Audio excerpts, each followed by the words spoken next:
ویم یا الله شکر دی چې لا دونه څه وکړو چې الله یې څه ورکړله او چې روژه ماته کړو دواګانې یې ته کوو بچي روژه ښکلې تېره شوه خوراک څښاک هر یو څیزه شکر دی چې کینو خو د مخکني هل نه ښه شوه ستا خاوند ښځه تختولې ده تاسو له جامې پیزارونه هر څه ورله کوئ تاسو له موږ ډېر زیات خوشحال ډېر زیات هر وخت ته دواګانې کوو هر وخت ډېر خوشحال الله دې کامیاب کړه الله دې ټول ګرانو کتونکو لبخان شیرپا ویلفیر فاونډیشن دغه بېوسه خلکو ته چې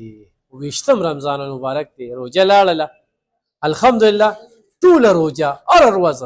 چې یو ګوتی غوړي هم دې خلکو ته ورکوي که نه نو هغه هم لک کراس کوي لک روپۍ کراس کوي حساب کوئ بیا چاولې چې کم دي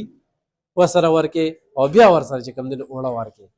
او دې سره لوبیا خو هم ورکوي خو الحمدلله د الله پاک لاک لاک شکر دی چې زه خدای پاک د چا وسیله کړمې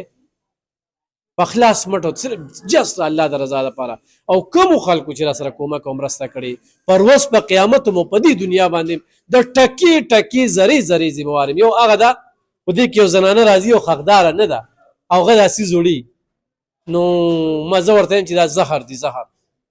نور کار یې خپل دی راشه مورې دا مور چې کومه ده مورې څو کاله نه راځي دلته پروس کاله او سخت کاله عالمه دې ځای نه خوشحاله مورې ډېره خوشحاله یم ولې ته خوشحاله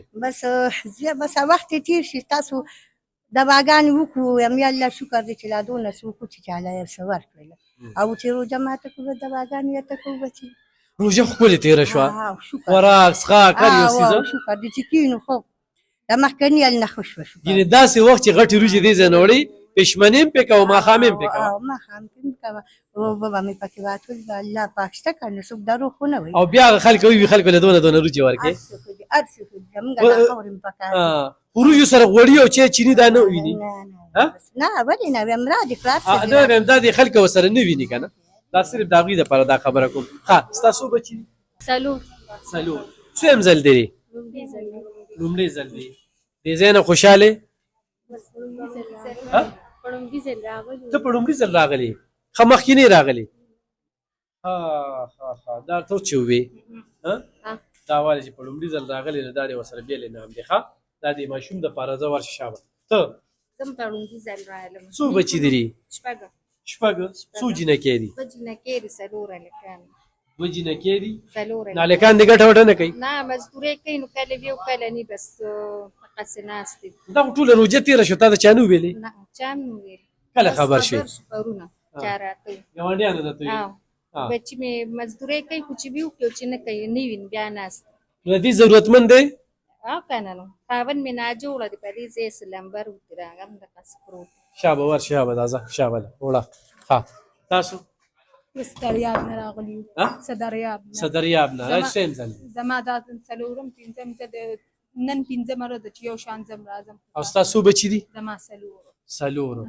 او ستا خاوند ښځه تختولې ده تاسو له جامې پیزارونه هر څه ورله کوئ تاسو له موږ ډېر زیات خوشحال ډېر زیات هر وخت ته دواګانې کوو هر وخت ډېر خوشحال یم الله دې کامیاب کړه الله دې ټول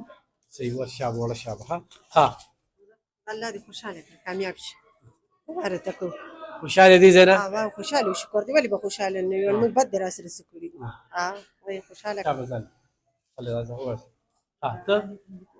مینه راوتورم زه یم او ډېره غریبه مینه 15 خویندې او 2 وروڼه دي 15 خویندې مور پلار مې مړ دی او اوس راځم لومړی ځل دی نه دا دویم ځل 15 خویندې په کور یې نه 2 واده دي او 3 کور تاسو هم په کور یې دې ځای نه چې څه یوړل خوشحاله یې ولې نه الله در سره وکړي دا روژې کې راله راټوي الله در سره ډېر ډېر وکړي الله کامیاب کړي الله در سره ډېر ماشاءالله والله څنګه خیر دی څویم ځل دی دویم دا به مې دویم به دي ستا څو بچي څو بچي دي زما شپږ بچي ګالو کتونکو دغه لبخان شیرپا ویلفیر فاونډیشن انشاءالله دغه سلسله روانه ده په دې کار خیر کې راسه تاسو مرسته کولی شئ دې کونډو رونډو یتیمانو بچو ته د کپړو پیزار ضرورت دی خو دا ویډیو تاسو ګورئ په دې شپه کې خو موږ سره تاسو کومک کوئ نو دې یتیمانو بچو له به انشاءالله پیزار هم اخلو او دوی له به کپړې خو هم اخلو نو دغه کوئ په دغه زموږ ایزي پې سره زموږ چې اسکیچ دی په دې سره مرسته